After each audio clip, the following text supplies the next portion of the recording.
Option मुझे दिख नहीं रहा है, तो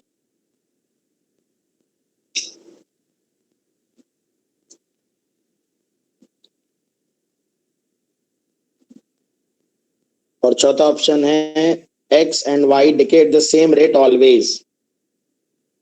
चौथा ऑप्शन है डी ऑप्शन है X and Y will decay at the same rate always. और तुम्हारी बोल रहे थे आने के लिए, उनको टाइम नहीं मिल रहा। 11 की थोड़ी बची हुई है, 10 का प्रोसेस करने में साथ ही सर वो कोई नहीं देखते रहना। बताएं भाई क्या ऑप्शन करेक्ट है। कुछ बच्चा आ गया नहीं वाला, हाँ उसे डिस्कस कर लो। बताएं बेटा, X and Y will decay at the same rate always, कौन सा ऑप्शन करेक्ट है बेटा। अच्छा, रेट ऑफ डिके जो होता है, बोल दिया करो भाई जो जिसको आ रहा है। रेट ऑफ डिके होता है, रेट ऑफ डिसइंटीग्रेशन भी कहते हैं, जो कि माइनस लैम्डा एन के बराबर होता है, क्योंकि डिक्रीज हो रहा होता है ना अमाउंट। लैम्डा क्या होता है बेटा, लैम्डा होता है 1/t एवरेज, एवरेज लाइफ जिसे मीन लाइफ भी कहते हैं। और लैम्डा होता है t हाफ ln2/t हाफ, या 0.693 डिवाइड बाई t हाफ। तो बेटा ये कह रहे हैं कि इनिशियली सेम नंबर है, मतलब n सेम है, तो जिसका लैम्डा ज्यादा होगा उसका रेट ज्यादा होगा।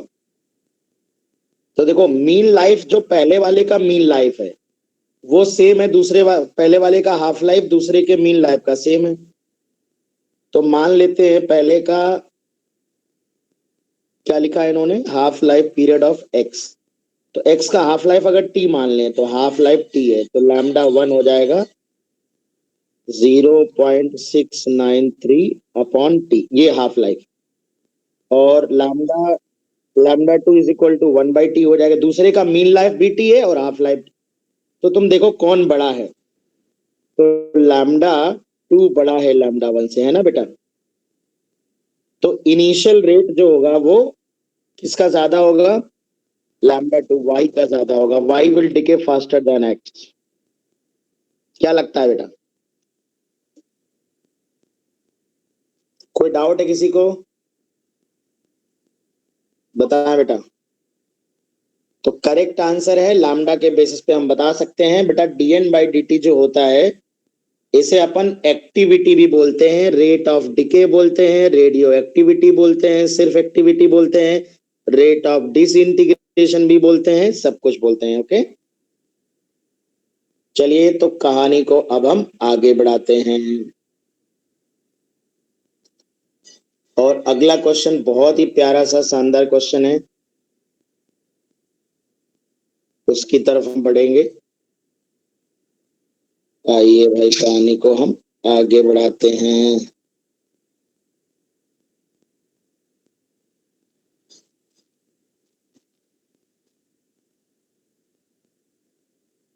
ये है बेटा,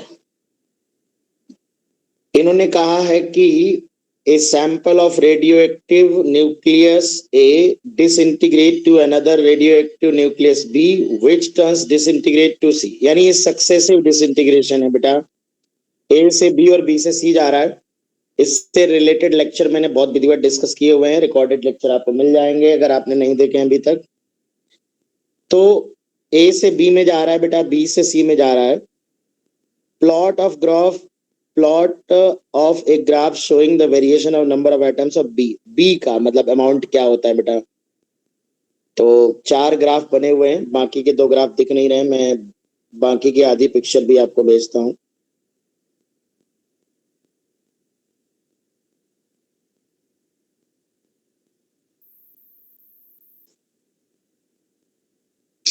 तो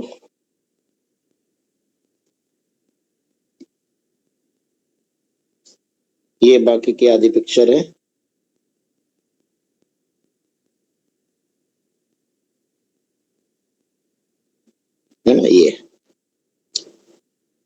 तो पता है हमको कि ए से बी, बी से सी, तो ए का ग्राफ तो ए तो लगातार कम होता है बेटा। इसके फंक्शन भी लिखवाए हैं बकायदा हमने, एन नॉट से घटते घटते ऐसे घटता है। ये ए का फंक्शन होता है बेटा। बी बताओ क्या होता है।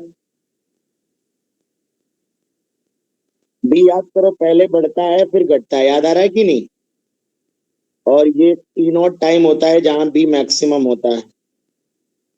ये भी बकायदा टाइम निकलवा चुका हूँ कि अगर ये λ1 है और ये λ2 है तो टी नॉट टाइम आता था ln λ2 बाई λ1 अपॉन λ2 माइनस λ1। ये टाइम आता है टी नॉट, किस टाइम पर बी मैक्सिमम होता है। तो आप देख पा रहे हैं कि ये वाला ऑप्शन जो होगा ये वाला मोस्ट अप्रोप्रिएट हो जाएगा। और जो सी का ग्राफ होता है जो लास्ट वाला है वो तो लगातार बढ़ता है बेटा, वो धीरे धीरे ऐसे बढ़ता रहता है। तो तीनों में से कुछ भी पूछ लिया जाता है। शुरुआत में बी बढ़ रहा होता है, जो कि इस फर्स्ट रिएक्शन से बनने की रेट ज्यादा होती है, कम धीरे धीरे होता है, पर धीरे धीरे बी अपने मैक्सिमम स्टेट पे पहुंच जाता है। जब रेट ऑफ फॉर्मेशन और rate of disintegration of B same हो जाता है तब बी मैक्सिमम होता है। सारे एक्सप्लेनेशन दे चुका हूँ। किसी को कोई डाउट है? हाँ बेटा। कौन शार्प है? ये तो लीनियरली दिया है, ये तो लीनियर है ना। लीनियर कहाँ होता है, एक्सपोनेंशियल फंक्शन आता है बेटा। बी का फंक्शन ऐसा आता है कुछ, एन नॉट λ1 ई की पावर माइनस λ1 टी माइनस ई की पावर लैम्डा, ऐसा है। थोड़ा मैं भूल रहा हूँ, देख लेना है ना। ये शायद λ2 होता है यहाँ पे। ये लिखवाया है मैंने नोट्स में, है ना, ये याद करने के लिए भी सलाह दी थी। इसका ग्राफ बनता है ये। तो एक्सपोनेंशियल है, ये तो लीनियर है। देखो लीनियर है तो हो ही नहीं सकता, ये तो बिल्कुल नहीं है ना। और ये ए का होगा, ये भी नहीं है। तो उम्मीद है कि आप समझ गए होंगे बेटा ये क्वेश्चन।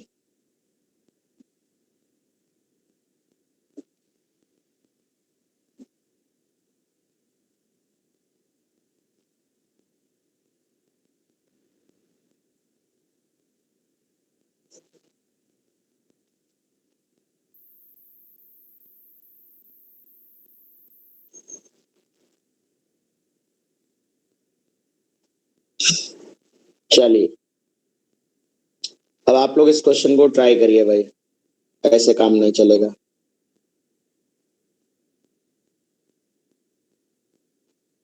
चलो इस क्वेश्चन का आंसर बताओ, मैं टाइम दे रहा हूँ 1 डेढ़ मिनट।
बी बताओ भाई, क्या आंसर आ रहा है? Sir B, B part.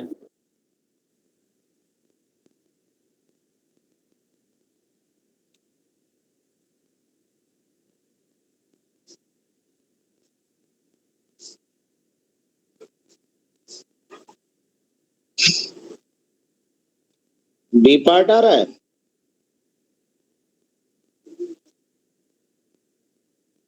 Okay, let's see. इसमें लिखा है there are 10 to the power 10 radioactive nuclei in a given radioactive element. Its half life is 1 minute. How many nuclei will be after 30 second? 30 second यानी आधा half life. तो हम लोगों ने पढ़ा है कि अगर एन नॉट न्यूक्लियाई हो और एन हाफ लाइफ की बात करना हो तो रिमेनिंग न्यूक्लियाई ये होते हैं, पर एन यहाँ फ्रैक्शन में है, तो फ्रैक्शन का मतलब है ये 10 की पावर 10 है और 1/2 की पावर 1/2। तो यहाँ पर कह सकता हूं मैं 10 to the power 10 और नीचे 2 की पावर 1/2 यानी कि √2, ये है क्या? तो सेकंड ऑप्शन ही तो बहुत ही सरल सवाल था, इसमें इतना टाइम क्यों हमने ले लिया। चलिए अब हम लोग, ये बहुत प्यारा सवाल है, देखिए इस कॉन्सेप्ट पे कई बार क्वेश्चन आया सक्सेसिव डिके में, मुझे लगता है ये क्वेश्चन आपको अच्छे से समझना चाहिए। बड़ा एक क्वेश्चन अच्छे से पढ़ लो, ये भी 2021 का ही क्वेश्चन है। At time t equal to 0, a material is composed of two radioactive atoms A and B, where Na equal to 0, Na is equal to 2Nb। अच्छा, मतलब t बराबर 0 पे Na का नंबर जो है वो 2Nb के बराबर है। अच्छा, ये 0 क्या दिया है, चलो बाद में समझते हैं। decay constant of both kind of radioactive atoms is lambda। इस बार इसके नंबर का 2 गुना है और दोनों का डिके कांस्टेंट लैम्डा है। However, A disintegrate to B and B disintegrate to C। अच्छा, ये कहानी है। A से B बन रहा है, B से C बन रहा है, पर T बराबर 0 पे A की ये 2N0 था और ये N0 था और ये 0 था, मतलब B का इनिशियल अमाउंट जो है वो ये भी लैम्डा है, ये भी लैम्डा है। Very good, very good. यानी ए का बी का, अब अच्छा ये इस कॉन्सेप्ट का एक्सटेंशन हो गया बेटा इस वाले का। इस वाले में क्या था कि इस वाले में बी शुरू में 0 था तो ग्राफ 0 से शुरू हुआ था, और इसमें कह रहे हैं कि बी 0 नहीं है शुरुआत में। बहुत प्यारा सवाल हो गया ये तो भाई, मजा आ गया। कौन आया इस टाइम? तो बहुत अच्छी बात है यार ये तो। फिर हाउएवर ठीक है, following figures represent which of the following figure represent the evolution of NB upon NB0, मतलब बी की संख्या किसी टाइम टी पर और बी की संख्या टी बराबर 0 पर, इसका रेशियो बताना है। N0 का मतलब है number of atoms at T is equal to 0, और नंबर ऑफ एटम समझ गए थे हम इस बात को कि क्या है ये।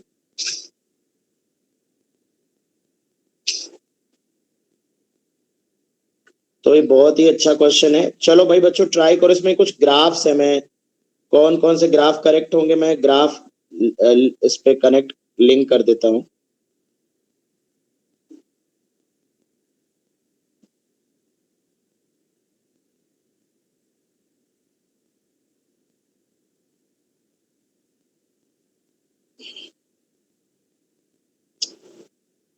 एक ग्राफ तो ये है और बाकी ग्राफ कहाँ गए, ये 2 ग्राफ यहाँ चिपक गए हैं, इसको भी हम नीचे ले आते हैं साइड से।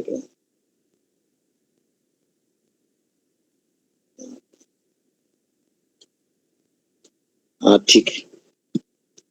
ए ऑप्शन ये है बेटा, बी ऑप्शन ये है, सी ऑप्शन ये है और डी ऑप्शन ये है।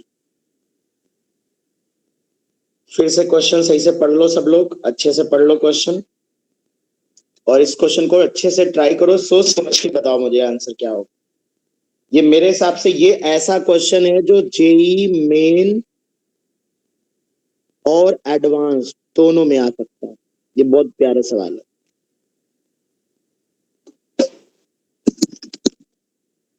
ये दोनों में आ सकता है।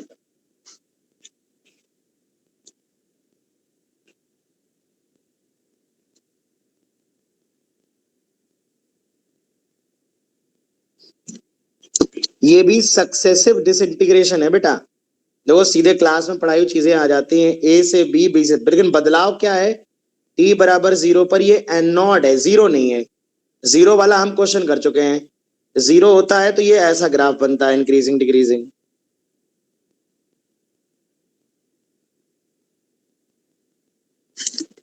और बड़ा आसानी से कमेंट कर सकते हो इस चीज को।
बताए बेटा।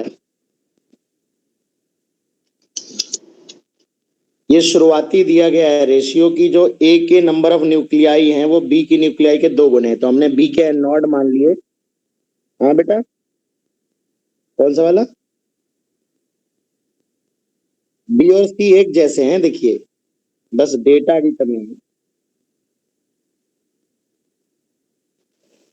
देखिए अगर हम बेसिक से काम बात करें, यहाँ पर बेसिक से बिल्कुल सॉल्व करें, सब लोग समझ जाइएगा, क्योंकि ये क्वेश्चन बहुत ही कॉम्प्रिहेंसिव है और एडवांस ओरिएंटेड प्रॉब्लम है। जब भी बेटा हम ए से बी और बी से सी सक्सेसिव डिसइंटीग्रेशन जाता है, तो ए की अमाउंट मान लेते हैं किसी भी टाइम पर एन ए है, और ये एन बी है किसी भी टाइम पर ये एन सी है। शुरुआत में ये टू एन नॉट था, ये एन नॉट था, ये एन है, तो ऑब्वियस सी बात है कि ये टू एन नॉट में से कुछ एक्स माइनस होगा, फिर ये एन नॉट प्लस एक्स होगा, इसमें से वाई ये माइनस होगा और ये वाई बनेगा। तीनों को जोड़ोगे एनी टाइम तो ये थ्री एन नॉट के बराबर ही आएगा, यानी N A plus N B plus N C, ये तो थ्री एन नॉट आना चाहिए।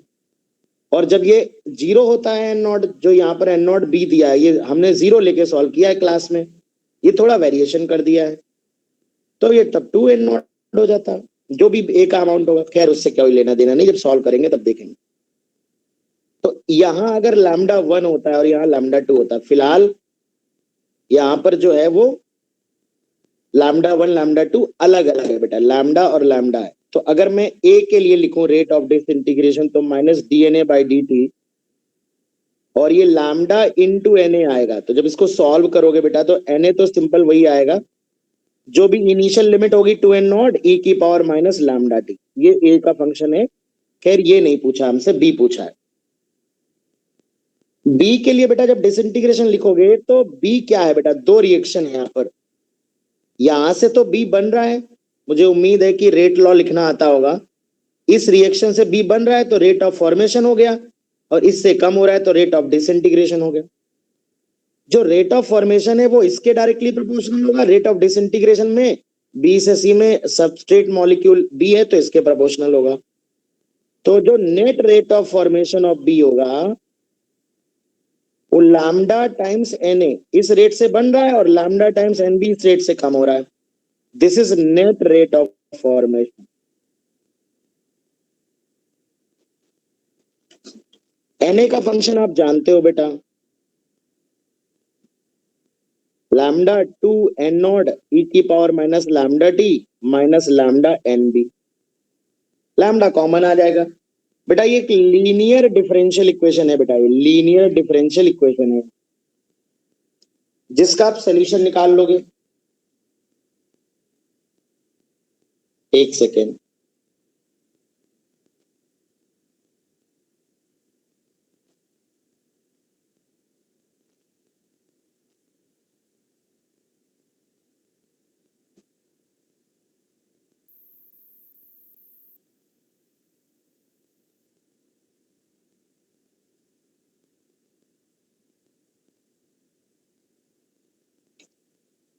करो, सॉल्व करो लीनियर डिफरेंशियल इक्वेशन, सॉल्यूशन बताओ।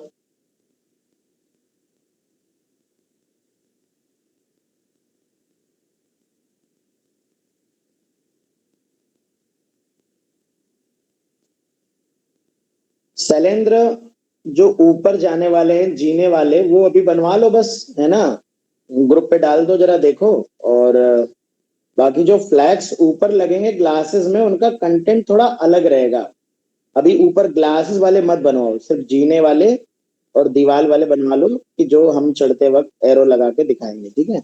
बाकी हम बताएंगे क्या देना है।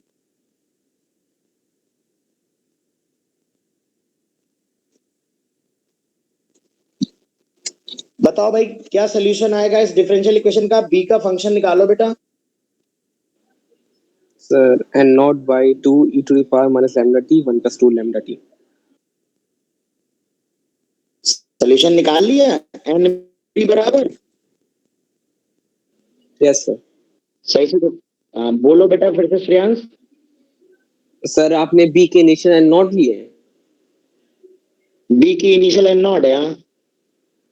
हाँ तो हमने सर एन जीरो नॉट ले बाई टू लीजिए लिया, क्या? तो आप नहीं नहीं, हमने एन नॉट बाई टू ले लिया था, तो आप एन नॉट लिखिए आपके अच्छा, लिए वाले N nought. e to the power minus lambda t okay, अच्छा, E to the power minus lambda T. 1 plus 2 lambda t. बिल्कुल करेक्ट आंसर है, बहुत बढ़िया। ये बेटा बी का जो है अमाउंट आएगा इनिशियल टी टाइम पे अमाउंट। अब देखो इसका ग्राफ बनाओगे तो टी बराबर ये पहले इंक्रीजिंग करेगा फिर डिक्रीजिंग आएगा ग्राफ। तो एन नॉट से शुरू होगा और ये मैक्सिमम वैल्यू अचीव करेगा, फिर ये डिक्रीजिंग हो जाएगा ऐसे।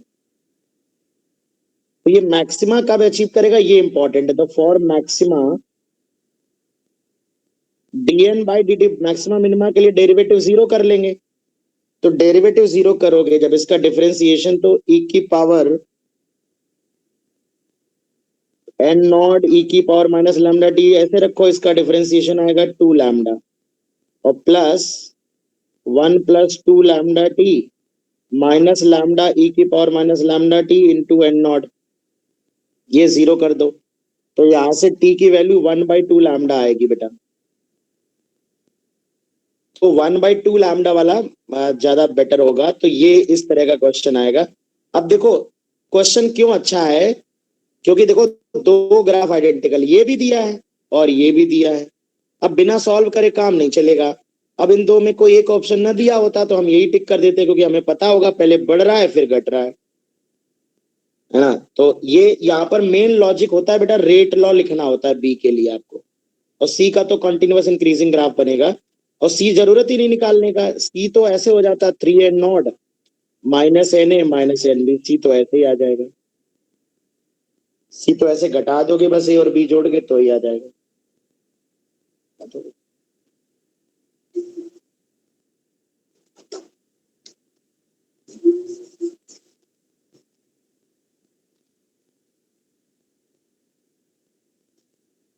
तो ये क्वेश्चन बहुत ही लर्निंग प्रॉब्लम है बेटा। आप देखो लगातार सवाल आ रहा है बेटा, ये सक्सेसिव डिके बहुत ही लर्निंग प्रॉब्लम है और इसमें आपको बहुत सीखने की जरूरत है। ये मैंने जब लेक्चर लिया है, आप रिकॉर्डेड लेक्चर अगर अभी भी चाहो तो देख सकते हो, पढ़ा हुआ है। मैंने वहां पर बी जीरो लिया था शुरू में और ये एन नॉट लिया था, और वहां पर मैंने इक्वेशंस बनाई थी, पर इन्होंने देखिए चेंज कर दिया, इनिशियल एन नॉट हो गया है।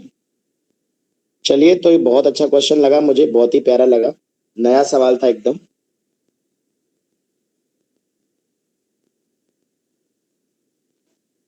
आइए अब हम लोग इस क्वेश्चन को देखते हैं बेटा, ये क्या कहना चाह रहा है सवाल।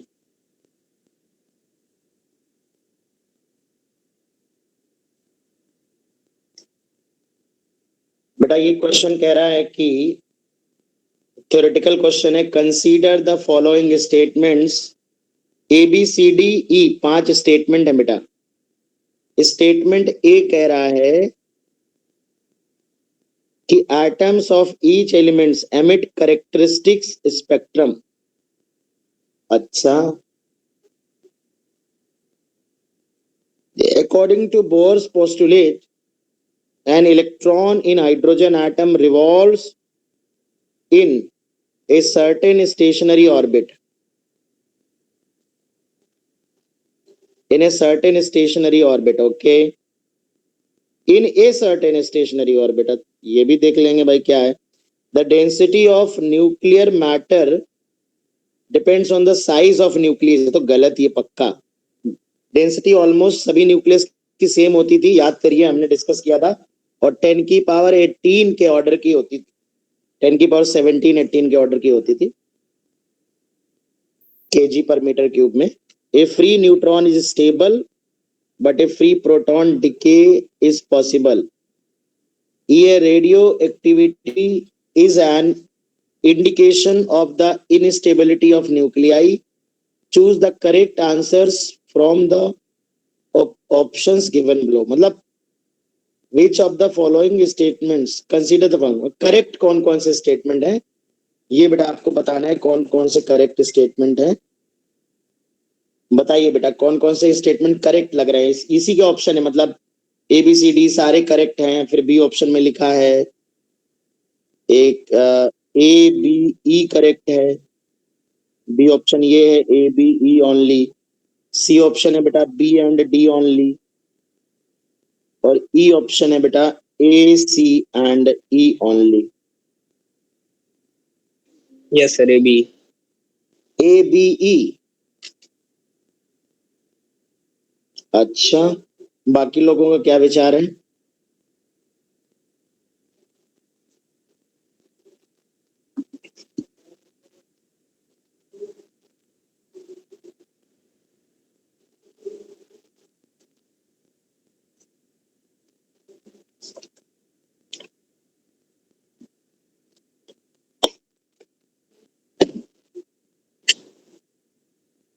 बाकी लोगों का क्या विचार है भाई.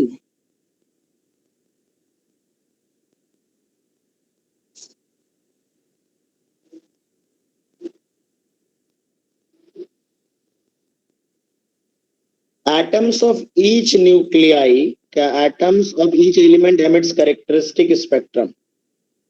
ये तो ठीक है, मतलब जो जो भी एमिशन करता है वो कैरेक्टरिस्टिक होता है हर एक न्यूक्लियर एटम की अपनी अपनी अपनी. बोर मॉडल वाला तो साफ साफ दिख रहा है यार. सर्टेन केवल उन्हीं ऑर्बिट में रिवॉल्व करता है जिनमें angular momentum mvr equal to nh upon 2 pi होता है. बताओ.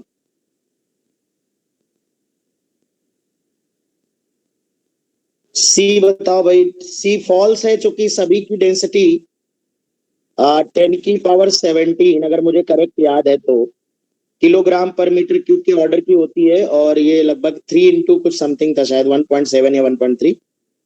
और मैंने कहा था ये ए पे डिपेंड नहीं करती थी, इंडिपेंडेंट ऑफ मास नंबर होती थी. तो ये रॉन्ग हो गया. और ये तो बड़ा फेमस स्टेटमेंट है बच्चों की. फ्री न्यूट्रॉन इज स्टेबल करें तो गलत है. फ्री न्यूट्रॉन तो अनस्टेबल होता है ना बेटा. और प्रोटॉन में डिके होता है, इलेक्ट्रॉन और एंटी न्यूट्रॉन निकालता है. तो ये स्टेटमेंट भी गलत है. Free neutron is stable but free proton decay is possible. ये रॉन्ग है बेटा. फ्री न्यूट्रॉन रिलेटिवली ज्यादा अनस्टेबल होता है और इसके प्रोटॉन में और बीटा माइनस डिके चांस करने के चांसेस काफी ज्यादा होते हैं. तो ये भी बेटा रॉन्ग स्टेटमेंट है. और रेडियो एक्टिविटी इज एन ये तो है. और स्टेबल होने के लिए ही न्यूक्लियस अलग अलग प्रकार के रेडिएशन एमिट करता है और पार्टिकल्स एमिट करता है जिसे आप रेडियो एक्टिविटी कहते हो, है ना. तो मेरे हिसाब से ऑप्शन जो है वो A B और E होगा. ठीक है, तो मैं देख लेता हूँ, 1 मिनट रुका जरा. करेक्ट है हमारा A B और E करेक्ट ऑप्शन है. चलिए तो हम कहानी को आगे बढ़ाते हैं.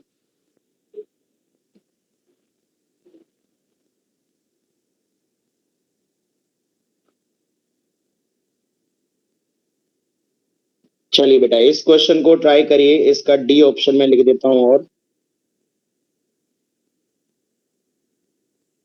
डी ऑप्शन है माइनस लैम्डा ई की पावर माइनस लैम्डा डी.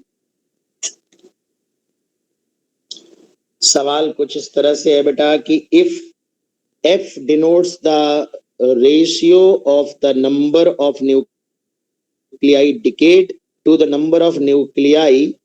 अच्छा, टी इक्वल टू 0 पे जो एन नॉट है, then for a collection of radioactive nuclei, the rate of change of F with respect to time is।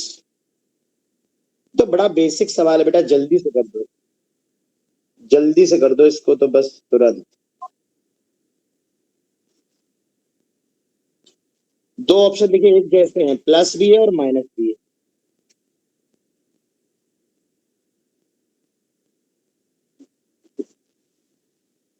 Number of nuclei decade का है बेटा। देखिए number of nuclei remaining होते हैं N बराबर एन नॉट ई की power minus lambda T, और decayed होते हैं एन डी। अगर इन्होंने कहा है ये N not minus N not, इतने बचे होते हैं तो इतने डिके हो जाते हैं। तुम हो गधे पांडे, तुम सुधरोगे नहीं, जाओ गधे हो तुम, कह दिया ना हमने। अब रेशियो क्या है, N D divide by N not का रेशियो लेना है, तो ये हो गया 1 - लैम्डा टी। इसे इन्होंने एफ कहा है, पर इन्होंने एफ नहीं पूछा, इन्होंने कहा rate of change of F, यानी डीएफ बाई डी टी। समझ गए पांडे, तुम क्यों गधे हो? हाँ, मतलब तुम समझ गए ना कि तुम नालायक हो। तो लैम्डा ई की पावर माइनस लैम्डा टी, ये बेटा रेट ऑफ। तो ये बिल्कुल सरल सवाल था, बेसिक सवाल था, बिल्कुल मेंस के स्टैंडर्ड का क्वेश्चन है। रॉन्ग है, ये सही है। हाँ, क्या कह रहे हो बेटा? हाँ तो डी ऑप्शन हो गया ना बेटा। अरे हाँ हाँ, तो कौन सा ऑप्शन करेक्ट है? D option correct. एक सेकंड में एक फोन कॉल उठा लेता हूँ। हेलो,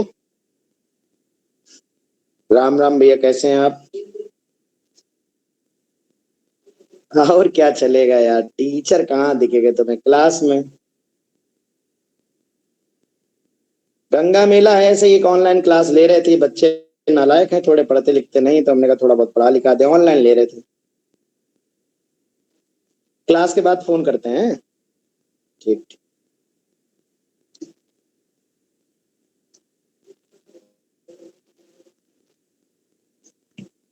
चलिए बच्चों, तो एक सवाल और करते हैं हम लोग।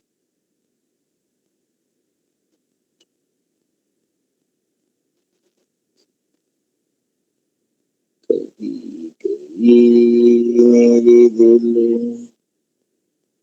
आ गया सवाल है।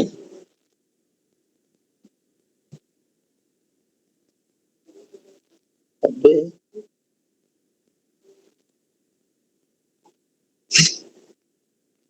आगा सिमसिम,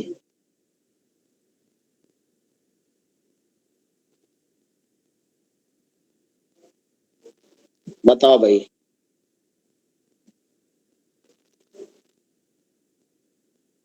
A radioactive sample has an average life of 30 millisecond and is decaying.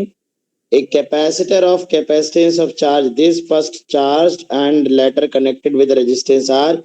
If the ratio of charge on the capacitor to the activity of radioactive sample is fixed with respect to time, then the value of R। अरे भैया, JEE main वाले भैया औकात cross कर रहे हैं अपनी। बताओ प्यारे बच्चों, बताओ, सॉल्व करो इसको। न्यूमेरिक क्वेश्चन का आंसर है भैया।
150 सर।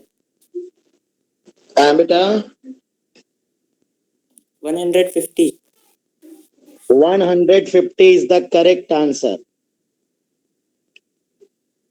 बिल्कुल बिल्कुल सही जवाब है कार्तिकेय जी का।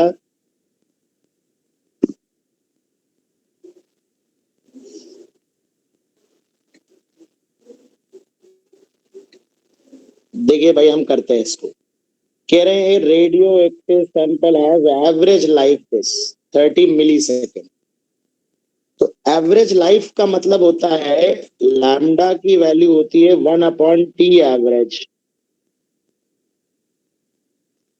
और टी एवरेज जो है वो 30 मिली सेकेंड है।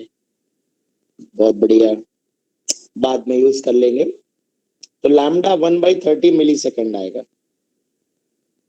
फिर इन्होंने कहा कैपेसिटर का इनिशियल चार्ज इतना अच्छा कैपेसिटेंस का माइक्रोफैरेड दिया है, रेशियो कांस्टेंट है। क्या कांस्टेंट है? Ratio of charge activity. देखिए एक्टिविटी होती है आर बराबर आर नॉट, या आर से या ए से रिप्रेजेंट करते हो ये, और चार्ज होता है क्यू नॉट ई की power minus T by R C. ये रेशियो कांस्टेंट बेटा। क्यू डिवाइड बाई आर जो है वो Q nought divide by R nought, E की पावर माइनस टी कॉमन आएगा, 1/RC माइनस लैम्डा आएगा बेटा। तो अगर ये चीज कांस्टेंट है विद टाइम, तो टाइम के साथ वेरी नहीं करनी चाहिए, और टाइम के साथ वेरी तभी आए।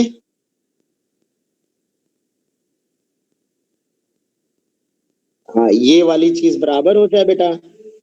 भाई इसका या आप ऐसे कर दो, इस रेशियो को आप कुछ मान लो स्मॉल आर, और dr/dt जीरो कर सकते हो, ये भी कर सकते हो, लेकिन ऐसे समझ में आ रहा है कि अगर ये पावर जीरो हो जाएगा तो ये कांस्टेंट हो जाएगा, कांस्टेंट हो जाएगा तो बस वही चाहिए, यानी लैम्डा की वैल्यू 1/RC के बराबर हो जाए। तो हमसे पूछा गया है क्या? आर पूछा गया है। आर है 1/λ सी। तो 1/λ है T average 30 milli second. Lambda की वैल्यू होगी 1/30, तो ये 30 ऊपर आ जाएगा। मिली है तो 10 की पावर -3, और ये माइक्रो है तो 200।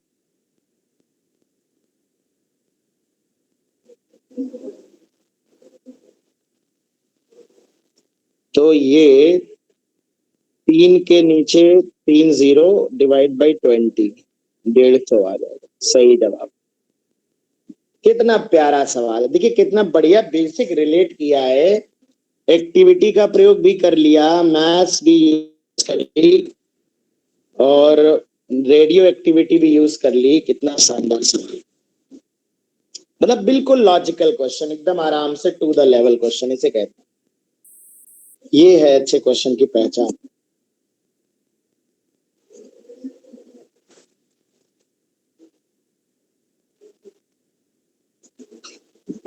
कोई डाउट तो नहीं है किसी को?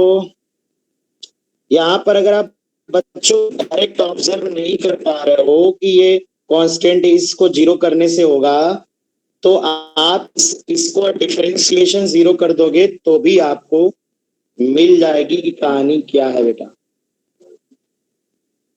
ठीक है, चलिए तो प्रस्तुत है अगला सवाल आपके लिए।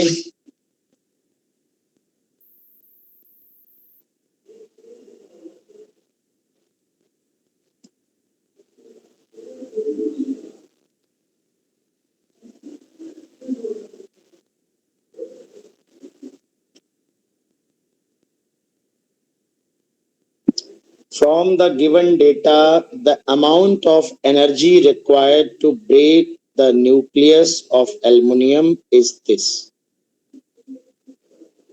X into this mass, break the nucleus, mass of neutron, mass of proton, mass of aluminum, nucleus. 1U represents the to the X joule of energy, round off to the nearest. And 1u correspond to the x। अच्छा ठीक है, देख लेंगे। Of energy मतलब एक atomic mass unit के corresponding जो energy है वो x जूल है।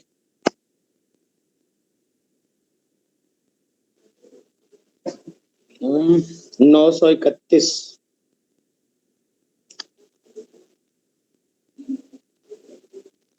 चलो भाई, पता है बेटा, किसी न्यूक्लियस को ब्रेक करने के लिए जो एनर्जी, किसी न्यूक्लियस को ब्रेक करने के लिए जो एनर्जी चाहिए होती है वो बाइंडिंग एनर्जी होती है बेटा। बताएं।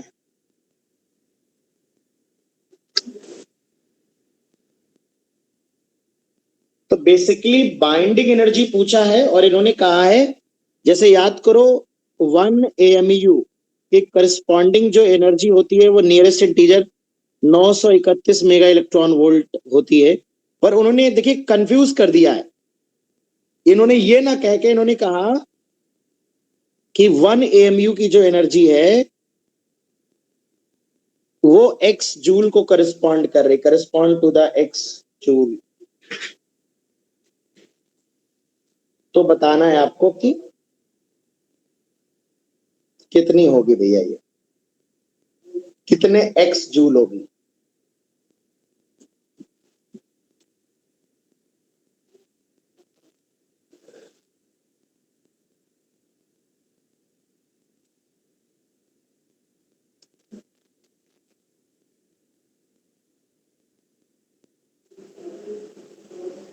एक्चुअली ये जो एनर्जी लिखी है, लिखने का थोड़ा तरीका गड़बड़ लिखा, ऐसा है x इंटू 10⁻³ जूल। मतलब यहाँ एक फिल इन द ब्लैंक्स आपको भरना है, कितने x जूल होगी।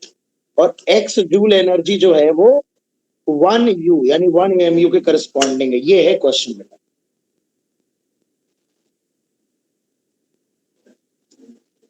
तो मास डिफेक्ट आप कैलकुलेट करोगे बेटा, है ना, मास डिफेक्ट कैलकुलेट करोगे।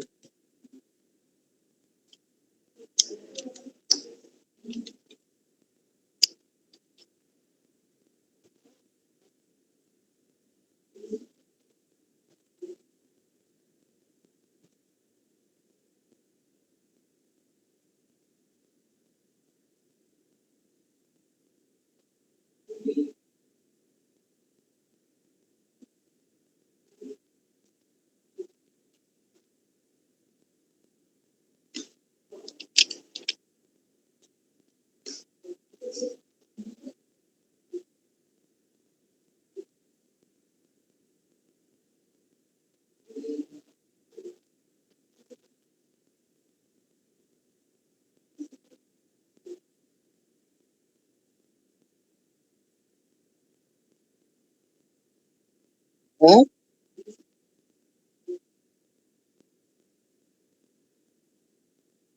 अच्छा सर 27 आ रहा है क्या?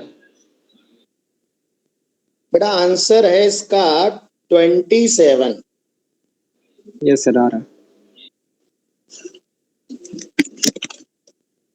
आइए देखते हैं, लेट्स सी। पहले हम लोग मास डिफेक्ट निकालते हैं। याद करिए ए और जेड होता था, तो मास डिफेक्ट होता है expected mass of nucleus minus observed mass. Expected mass इतना होता है कि भाई इतने प्रोटॉन हमने एक्सपेक्ट हैं, तो इतना मास प्रोटॉन का हो गया, इतना न्यूट्रॉन का हो गया, ये एक्सपेक्टेड मास होता है। और ये न्यूक्लियस का एक्चुअल मास जो आपको दिख रहा है। हम सोचे थे इतना मास होगा पर होता इतना है, तो ये डिफेक्ट जो आता है इसे मास डिफेक्ट कहते हैं।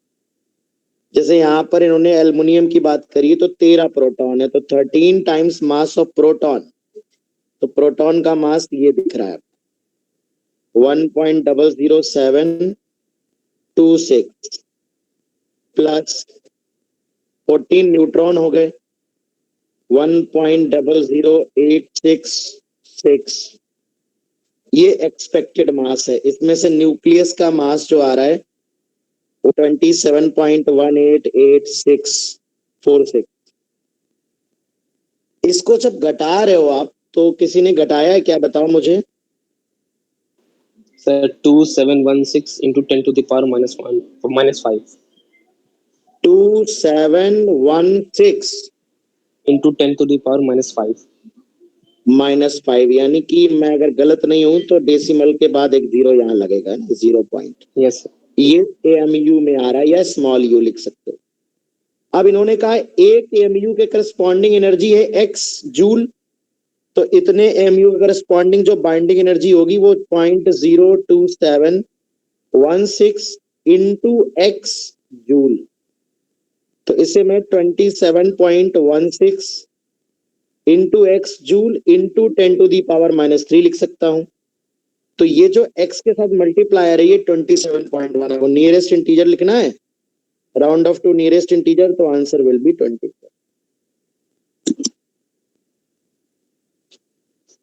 मतलब आपको इन्होंने 1 एएमयू की एनर्जी बताई नहीं है, उसे कह दिया कि x मान लो।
ओके,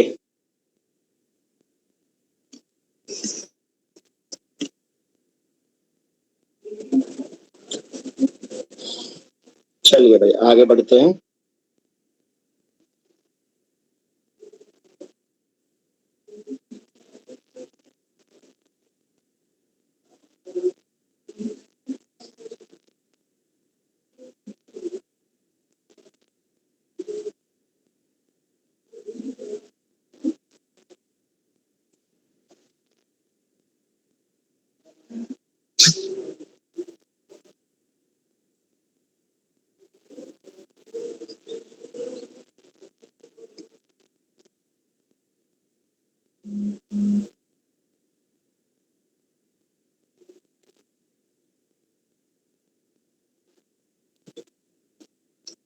चलिए क्वेश्चन करिए बेटा।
बताओ भाई क्या आएगा आंसर इसका।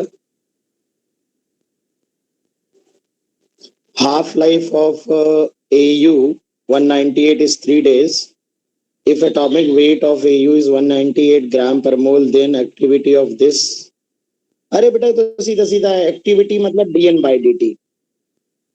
इसे हम a से या r से रिप्रेजेंट करते हैं, या माइनस dn by dt कह सकते हो। रेट ऑफ डिके होता है पॉजिटिव बनाने के लिए, लैम्डा n होता है, लैम्डा इंटू एन से निकालते हैं। लैम्डा कैसे निकालोगे, तो जो टी हाफ होता है वो ln2 डिवाइड बाई लैम्डा होता है, तो लैम्डा आ जाएगा ln2 divide by T half. 3 days है, डेज को सेकंड में कन्वर्ट कर लो तो 24 इंटू 36, ये लैम्डा आ गया सेकंड इनवर्स में। और 2 मिलीग्राम है, 2 मिलीग्राम का मतलब हुआ 2 इंटू 10⁻⁻6 किलोग्राम। ग्राम में कन्वर्ट कर लो चलो, तो 2 इंटू 10⁻⁻3 और 198 से डिवाइड कर दो तो ये मोल हो गए, मोल। और एवोगेड्रो से नंबर से मल्टीप्लाई कर दो, 023 10⁻23, ये एन आ जाएगा। तो ये एन होगा, ये लैम्डा होगा, मल्टीप्लाई कर लोगे तो एक्टिविटी आ जाएगी। बताओ बेटा कोई डाउट है क्या, कर लोगे ना, मैं ऑप्शन नहीं चेक कर रहा कौन सा होगा। ये तो सीधा सीधा सरल सवाल है बेटा, कोई डाउट तो नहीं है किसी को। बेटा मास दिया है, मास को मोलर मास से डिवाइड करके मोल्स आ जाएंगे, और मोल्स को एवोगेड्रो नंबर से मल्टीप्लाई करके नंबर्स आ जाएंगे, और हाफ लाइफ का इस्तेमाल करके डीके कांस्टेंट आ जाएगा, और लैम्डा इंटू एन होता है रेडियो एक्टिविटी। ठीक है, चलो एक दो क्वेश्चन और करते हैं। बहुत ही ये काफी कॉन्सेप्चुअल क्वेश्चन है, अल्फा डीके में हमने पढ़ाया था, मोमेंटम और एनर्जी कंजर्व करके सिखाया था, और रिजल्ट भी याद कराया था, फॉर्मूला भी याद कराया था। तो क्या कह रहा है, in nucleus with a mass number this initially at rest emits an alpha particle, if the q value of reaction is this, calculate the kinetic energy of alpha particle। याद करो, एक बहुत प्यारा सा क्वेश्चन हम लोगों ने करा था कि अगर कोई x है और ये a और z है, y में कन्वर्ट हो रहा है, तो kinetic energy of alpha particle अगर ये एक्साइटेड स्टेट पे नहीं है तो q times a-4 divide by a। याद करो, और जब ये एक्साइटेड स्टेट में होता था तो काइनेटिक एनर्जी ये q के स्थान पर q minus excitation energy a-4 divide by A होता था। याद आ रहा है कि नहीं, तो आज हम ये वाला फॉर्मूला लगाएंगे। ये मैंने अल्फा डिके वाला लेक्चर देखोगे तो मोमेंटम और एनर्जी कंजर्वेशन एक्सप्लेन किया है, जहां से ये फॉर्मूला ड्राइव किया। तुम ये बात देख सकते हो कि जो क्लासेस में कवर किया जाता है कंटेंट, डायरेक्ट क्वेश्चन आता है बेटा, 2021 में देखो आया है। अब जो बच्चे याद नहीं रखते हैं या कॉन्सेप्ट ही भूल गए, लेक्चर पढ़ाया है पूरा दिमाग में नहीं, तो कैसे कर पाओगे यार, भूल जाते हो। चलो आंसर बताओ कम से कम।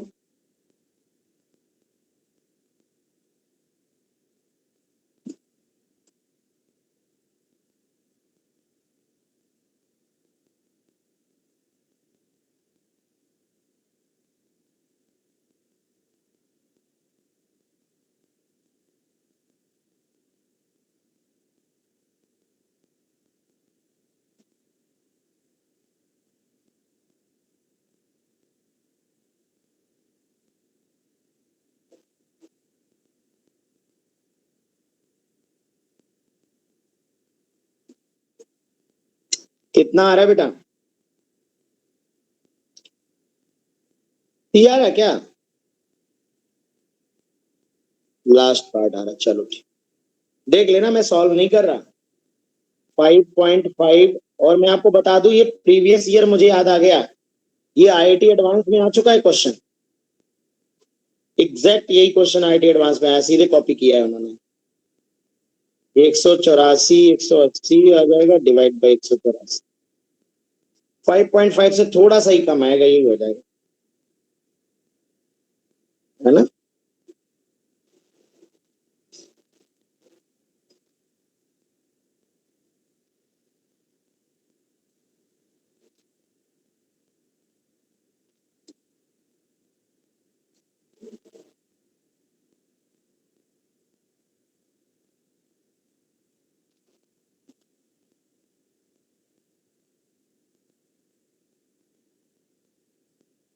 चलिए, ये बेटा पहला डायग्राम है और ये दूसरा ऑप्शन है, उसके ऑप्शंस हैं। पहले ये पढ़ लीजिए क्वेश्चन।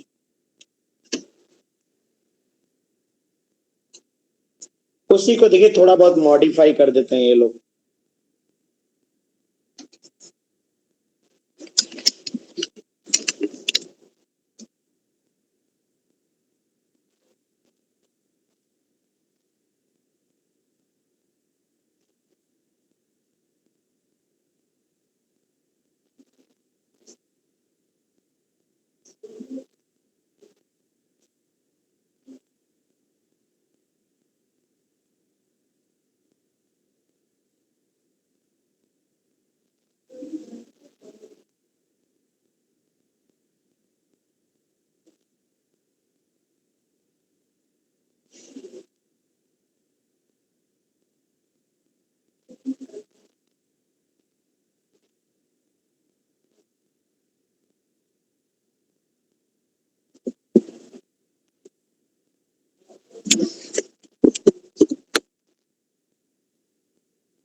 बताइए भाई, बहुत ही सरल सवाल है।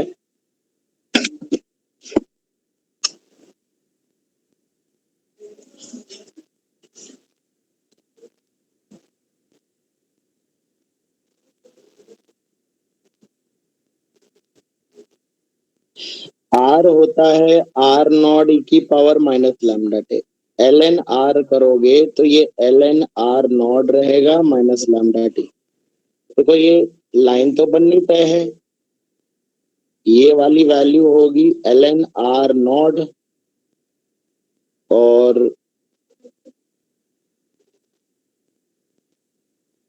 क्या पूछा है, हाफ लाइफ पूछा है। अच्छा, स्लोप जो आएगा, स्लोप tan थीटा, वो माइनस लैम्डा होगा। ठीक है, तो स्लोप निकाल लेते हैं।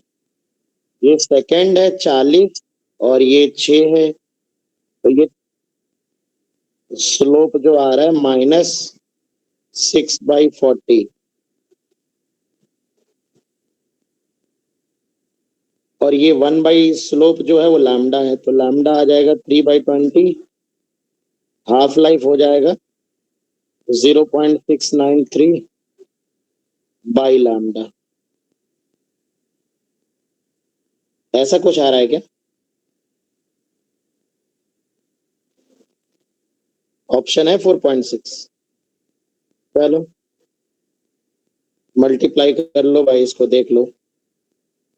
14, हाँ 4 पॉइंट समथिंग ही आएगा। ठीक है, तो काफी सिंपल क्वेश्चन है ये। तो इसी तरह इसमें बहुत सारे सवाल बेटा हैं पीवाईक्यू। मैंने देखा कुछ सरल हैं, कुछ अच्छे हैं, तो मैं और देख पा रहा हूँ, मैं सारे नहीं करवा पा रहा हूँ आपको। लेकिन इसमें से अगर आप करोगे तो कुछ सिलेक्टेड क्वेश्चन टफ आपको लगेंगे, बाकी सब फॉर्मूला बेस्ड जो बेसिक पे आए हैं। मतलब मेंस के क्वेश्चन तो फंडामेंटल और बेसिक्स पे ही आते हैं। तो पूरे चैप्टर्स अच्छे से रिवाइज कर लो, बेसिक्स अच्छे से फॉर्मूले याद कर लो और गड़बड़ ना करना। ठीक है, तो चलिए कल रात को मिलते हैं किसी फुर्सत के टाइम पे। हाँ बेटा, रोटेशन ऑफ लेंस आराम से बताएंगे, डोंट वरी। तुम आखिरी में बताते हो बिल्कुल। अगली क्लास में चलो रोटेशन ऑफ लेंस बता दें, वो भी बता देंगे।